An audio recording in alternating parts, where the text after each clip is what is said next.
What is going on, guys? Bisectatron here, bringing you today's video, and we are taking a look at some of the best defensive pairs in Clash of Clans.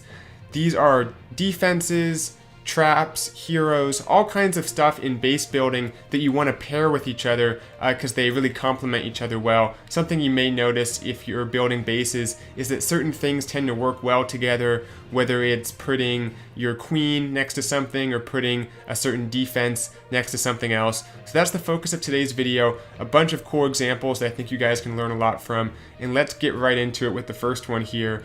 This is putting your wizard tower or your bomb tower near the bombs, not giant bombs, just regular sized bombs, and that is going to be very effective at killing hog riders and miners towards the end of the attack, or even in the middle of the attack if a group of them strays off to the side. This is something you want to do not in the main part of your base where heal spells are going to be used.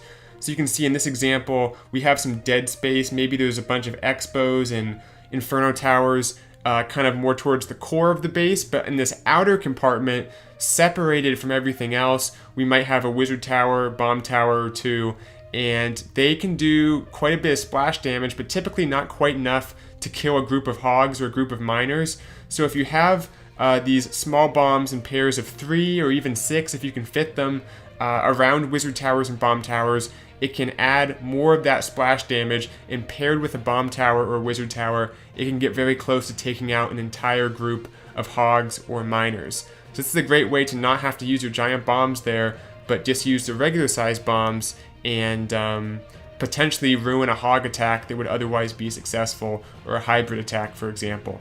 So look to use that. Next example is pretty straightforward. I just want to remind you guys, a great place to put your red air bombs is near your expos, and that helps spread out the air damage, especially the air splash damage on your base to defend against Lalo. Oftentimes balloons will be moving through your base, and the attacker will be expecting the splash damage around wizard towers. They might have a heal spell for there, or they might have a haste spell to prevent the damage from ramping up too much from that wizard tower.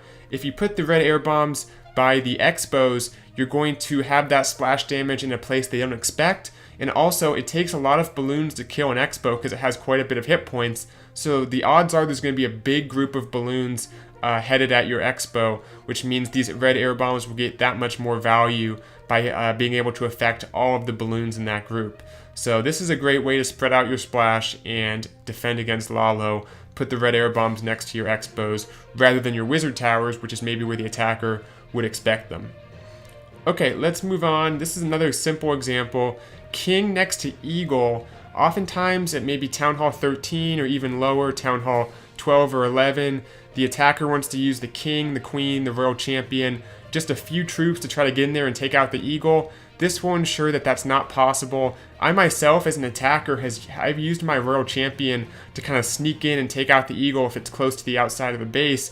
If the king is there, that's no longer possible because the royal champion will target the king once he targets her, and it'll basically ruin the entire push with the royal champion. So use him to defend the eagle, and also he can defend the town hall too at Town Hall 12 and 13. So keep that in mind, which one is more important to guard for some kind of Sui hero or very small investment attack method that might be used to take out your eagle or your town hall. This next one I've been preaching on the channel for a long time, using the spring trap and the Tesla together. And you can also do this with the air sweeper or the inferno tower. The idea being they're all 2x2 defenses instead of 3x3. Much better at killing hogs and miners with the spring trap, because the angle at which they're going to approach the Tesla is going to cause them to bunch up much more. So in a traditional base, maybe you'd have your spring traps between 2 3x3 buildings like that, and there's a good chance that you might not get the full value of springing off 3 hogs or 3 miners. If you do it like this, there's a much better chance using this diagonal method in this case. But even if they're just lined up as the cannon and archer tower are, having a smaller building will force the troops to kind of move into a tighter group to approach it, which will mean the spring trap will have a better chance of getting all 3 of the hogs or miners that it's able to do. So look to use the spring trap near the Tesla. Moving right along here, this one is something I've covered a little bit in the past. Putting the skeleton trap near the Inferno, especially for Town Hall 10 and 11 if you're defending against miners. This is a great way to kind of stop that because it'll cause the miners to get stuck on them while the Inferno Tower does damage as a multi-Inferno. Also, the storages are a good thing to put next to your Inferno for the same reason. It'll hold up miners as they are targeting the storage. The Inferno Tower does damage. But also, for those of you Town Hall 13s or maybe Town Hall 12s that use the single Infernos, the skeleton trap can take the queen, can take her fire, cause her to delay, and allow the Inferno Tower to lock onto her, force the ability, or even take her out completely by taking up some of her shots and stalling her once she's in range of the Inferno Tower. So whether it's a single or a multi, look to use the skeleton trap near it. This next one is something more recent, especially with the lightning spell. Using the warden near your queen can be the difference sometimes between her being taken out by lightning spells and not. Sometimes it won't quite hit her directly as she moves, and having that little extra hit points provided by the Grand Warden in his defensive aura that produces a few more hit points for the queen, that can help her stay up. In addition, for like a queen charge, this adds a lot of damage that comes very quickly.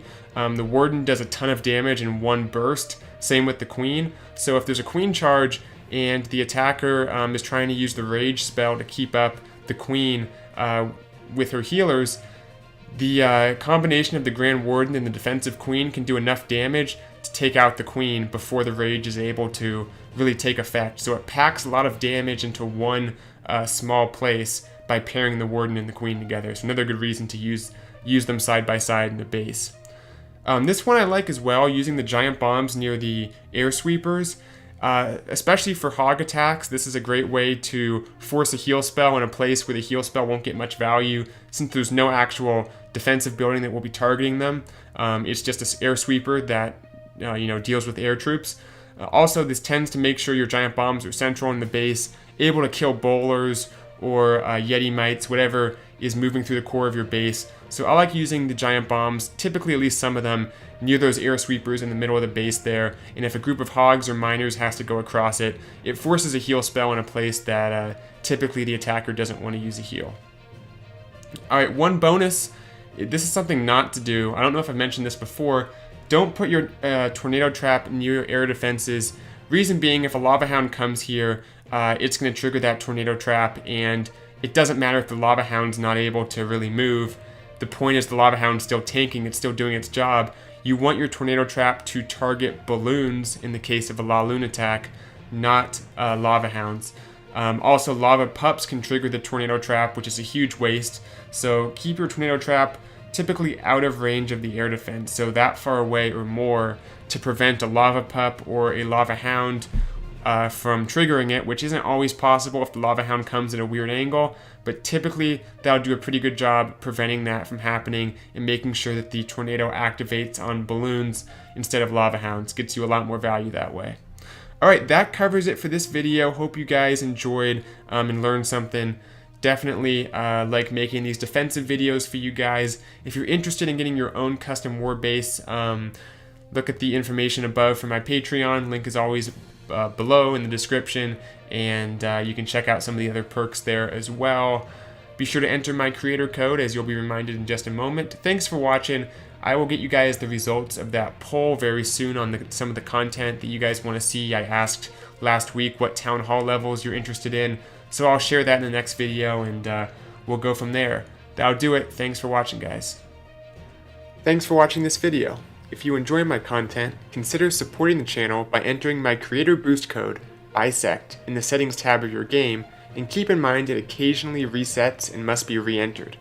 Click or tap for another video and be sure to subscribe. See you all next time. Bisectatron out.